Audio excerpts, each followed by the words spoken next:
jabatan dinyatakan orang bersalah, itu gila, itu namanya itu. Anak manusia dijadikan mainan hidupnya. Tidak berpikir nggak kira-kira bagaimana kalau misalnya dia keluarganya atau dia sendiri jadi Nikita, seorang single parent, ya kan, dia punya anak 3, orang yang nyata-nyata hanya mengungkap suatu kebenaran, mengungkap fakta, mengungkap kejahatan, justru dipidana. Itu logiknya dulu, nggak usahlah orang hukum berpikir gitu, ya. Nah, kalau saya masuk dalam hukumnya, ya, hukumnya itu jelas bahwa putusan, ya, yang melindungi kejahatan itu harus dibatalkan. Bukan saya yang bilang begitu, tapi itu undang-undang yang bilang begitu. Tapi beda peristiwanya bahwa putusan pengadilan itu yang, ya kan, yang melindungi kejahatan maka harus diputuskan oleh pengadilan di atasnya. Nah, ini pengadilan yang tinggi justru malah mendukung, malah menambah, ya kan? Sekarang ayo saya buka cara kita berpikir itu. Undang-undang itu mengatakan begini, ya. 1, bahwa apabila ada putusan, ya, putusan melindungi kejahatan, 1 sanksinya itu pelanggaran kode etik. Dan 2, bahkan bisa dipidana hakimnya. Dan 3, bahkan bisa digugat perdata. Dan putusannya itu harus dinyatakan batal demi hukum oleh pengadilan tinggi di atasnya, ya. Tapi apa yang Anda lihat, apa yang kalian lihat itu, pengadilan tinggi itu justru menambahi. Apa ndak gila? Jadi kalau saya koar-koar berteriak bertanya, ya saya dibully, silakan aja. Yang bully saya itu otak miring, perlu dicuci otaknya pakai rinso tuh, kira-kira begitu. Nggak ada kok. Kalau nggak suka sama saya, temui saya, itu aja intinya lah. Ya, kalau ada yang bully, yang apa, ketemu saya. Saya bukan pengecut kok. Temui aja. Mau diskusi atau mau apa saja, silakan aja. Gitu loh. Dan saya yakin orang yang tidak sependapat sama saya itu kayaknya perlu dicuci otaknya itu pakai rinso, ya kan? Biar bersih sedikit. Gitu loh. Itu ya, semua orang, ya bukan orang hukum saja ya, melihat putusan PT ini kan luar biasa. Seperti tadi saya jelaskan, bahwa putusan yang melindungi kejahatan itu harus dinyatakan batal demi hukum, ya. Dan pelakunya itu, hakimnya itu melakukan pelanggaran kode etik, dan bahkan bisa dipidana, dan bahkan bisa digugat secara perdata. Coba. Tapi apa yang Anda lihat? Justru hakim ini di PT ini begitu gagahnya membacakan turut serta. Nggak lihat ke matanya itu. Turut serta siapa? Ya wajar dong kalau saya maki-maki mereka. Ayo, kalau nggak suka, ayo kita diskusi di TV lah. Ya, panggil itu hakim 3 itu. Saya mau lihat deh. Ya. Iya, panggil para ahli itu, profesor ke apakah, banyak doktor di Republik ini, ya kan? Baru diskusi kita, berani nggak dia? Ayo, berani nggak? Ya, itu. Jadi sudahlah. Di Republik ini kalau bertanya, ada pertanyaan bagaimana sih hukumnya nih kita, ya kalau hukumnya itu baik saja, bagus. Tapi penegak hukumnya ini, ya, tiba-tiba jadi Dracula pengisap darah, ya, di mana tempat masyarakat itu mencari keadilan, ya, itu seperti itulah kira-kira ya. Masalah hukum pendapat ini kan kasusnya nih, kita ini banyak sekali orang-orang yang saya lihat tiba-tiba jadi praktisi hukum dadakan, tapi ilmunya nol besar, ya kan, kerjanya membuli orang, ya kan, padahal dia tidak punya ilmu. Ayolah kalau mau diskusi sama saya, cari tempat di mana saya yakin diskusi masalah kasus ini. Ya tidak usahlah banyak comel di luar. Nah, juga itu pengacara-pengacara lawan itu begitu gagahnya, begitu apa, yang sudahlah, tidak usahlah gagah-gagahan kayak gitulah. Coba Anda yang megang kasus seperti saya, ya kan, pelapor yang terlapor yang saudara pegang, bisa nggak seperti saya? Ya kan, belum tentu, gitu loh. Nah, kalau kita pelapor, itu apa kerjanya kalian? Kan tidak ada. Comel sana, comel sini, memberikan pendapat hukum kayak paling pintar sendiri, ya kan? Itu semua pekerja rekannya itu dimasuki semua lah, diprotes lah, apalah macam-macam, seakan-akan dia yang paling pintar, senior apa, katanya senior ya tua umur senior, tapi kalian itu adalah mantan jasa, baru aja jadi pengacara, ya beda dong, ya kan,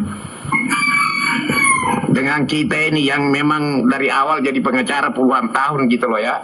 Jauh jadi pengacara ya setelah pensiun jadi pengacara, baru gagah-gagahan ngolok-ngolok orang, kode etika aja nggak tahu, kayak begitu ya. Iya bang.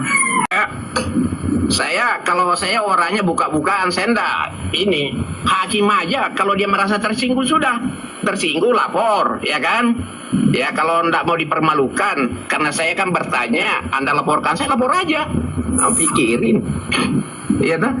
Betul bang. Itu satu. Dan kedua, ya kalau mau diskusi, ya masuk di stasiun TV mana saja, undang saya. Ya gitu loh. Kalau Anda tidak terima dengan kalimat pertanyaan saya, ya saya akan bertanya. Nah ini kan banyak orang ini tidak ngerti bahasa Indonesia itu. Orang bertanya itu tidak bisa dipidana. Yang dipidana itu adalah pernyataan.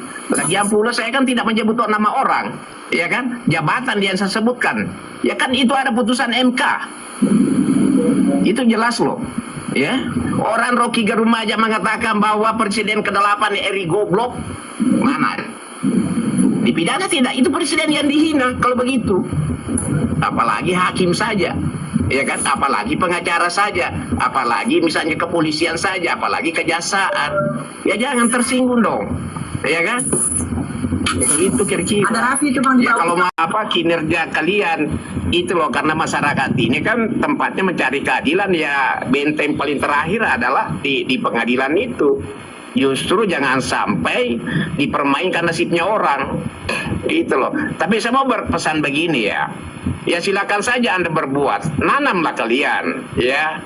Ibarat Anda nanam mangga di umur segitu, yang petik nanti itu anak Anda itu, ya keluarga Anda. Percaya saya lah, bahwa di umur segitu, ya umurnya sudah tua-tua, sudah 60-an, hampir 60-an, sebentar lagi mati. Sekarang Anda nanam, yang petik nanti keluarga Anda itu yang petik. Tunggu aja. Gimana tadi pertanyaannya? Yang PMH-nya sudah sampai mana, Bu? Pung, kira-kira nanti lanjutnya kemana? Kayak gitu. Begini, kalau PMH-nya itu kan sudah pembacaan kemarin, ini ya. Tuntutan. Gugatan. Iya, gugatan.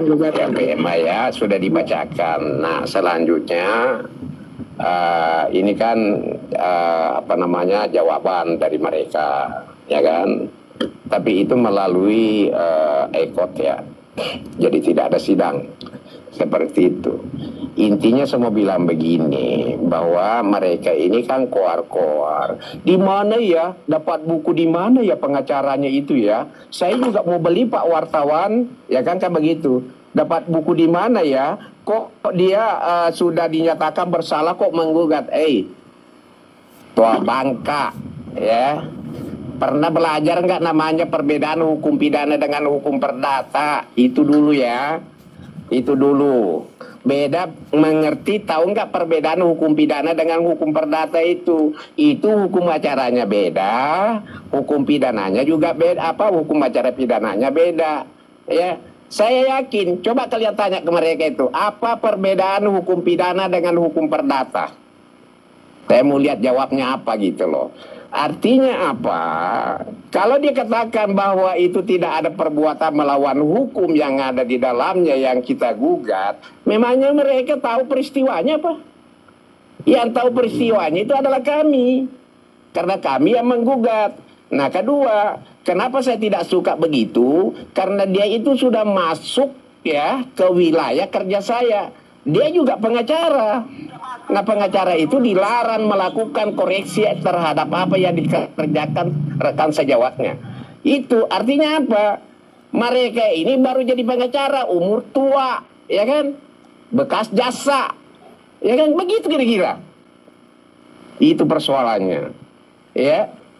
Itu jadi janda usah lah sampai dia bilang, itu pengacara itu yang mulutnya rusak itu katanya bekukan aja apa namanya, basnya katanya, ya bakukan aja kalau mau bakukan.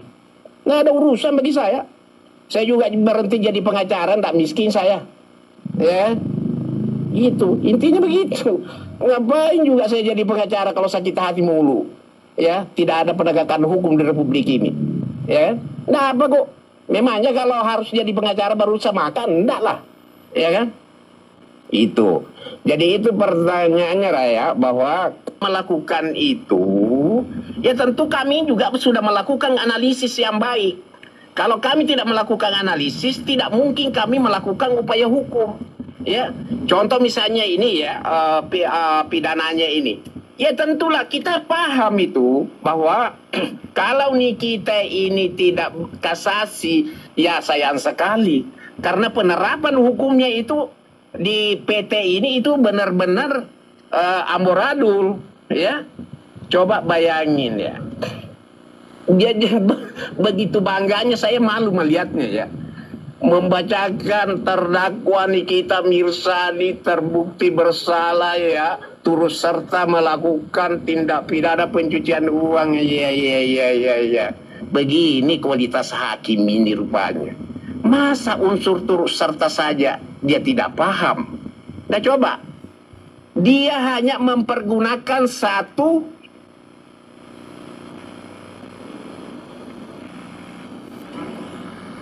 belanjakan, ya, karena uang itu dibelanjakan. Nah sekarang apakah mengerti mereka itu apa perbedaannya itu menyamarkan dengan menyembunyikan?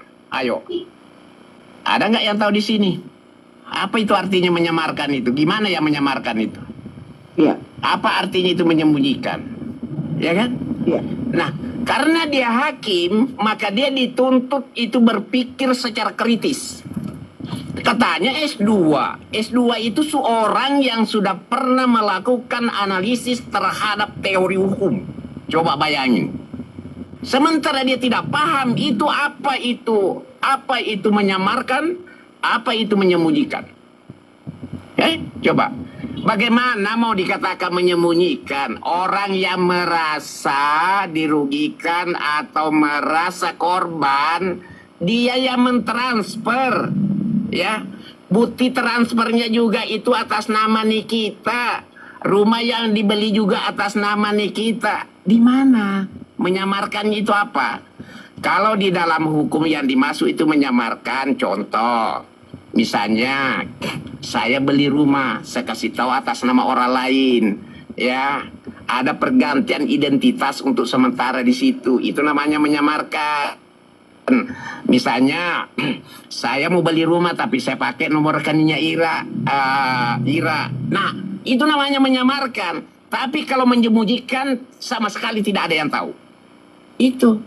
Nah sekarang fakta di persidangan itu, yang transfer itu adalah yang mengaku korban. Artinya dia tahu, ya kan? Bukti transfernya juga itu, notifnya juga atas nama Nikita. Rumah juga atas nama Nikita. Terus katanya membelanjakan, ya, dengan tujuan menyamarkan atau menyembunyikan. Belajar di mana dulu, SD-nya di mana, tamat SD tidak? Itu dulu lah, ya kan? Ya, itu Bang. Seperti itu. Iya, Bang. Jadi yang